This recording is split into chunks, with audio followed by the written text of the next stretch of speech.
NDPS মামলায় বড় সাফল্য, ত্রিপুরা পুলিশের গ্রেপ্তার 9 জন। আগরতলা ত্রিপুরা পুলিশ হেডকোয়ার্টারে সাংবাদিক সম্মেলন করে এনডিপিএস মামলায় বড় সাফল্যের কথা তুলে ধরলেন ত্রিপুরা পুলিশের এআইজিপি রণধীর দেববর্মা।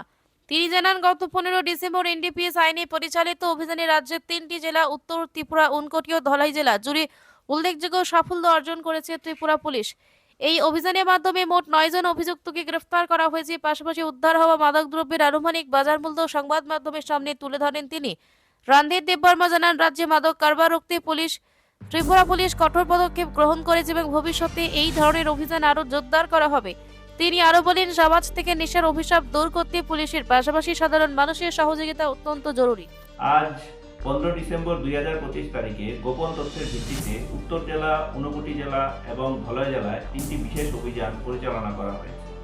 এই অভিযানে উত্তর জেলায় টোটাল 44,000টি ইয়াবা ট্যাবলেট উদ্ধার হয়েছে এবং তার সাথে 3 জন মহিলাকে আটক করা হয়েছে। উদ্ধারকৃত ইয়াবা ট্যাবলেটের বাজার মূল্য 2,50,00,000 টাকা। এ বিষয়ে ধর্মনগর থানায় এনডিপিএস অ্যাক্টে কেস রেজিস্টার হয়েছে।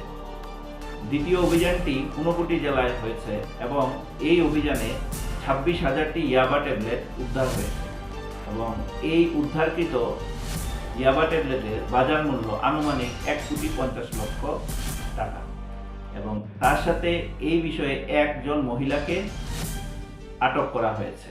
তৃতীয় অভিযানটি ধলাই জেলায় হয়েছে এবং এই অভিযানে বিপুল পরিমাণে হিরোইন এবং ইয়াবা ট্যাবলেট উদ্ধার হয়েছে। সিজার প্রসেস এখনো চলছে এবং এই অভিযানে টোটাল 5 জন লোককে আটক করা হয়েছে।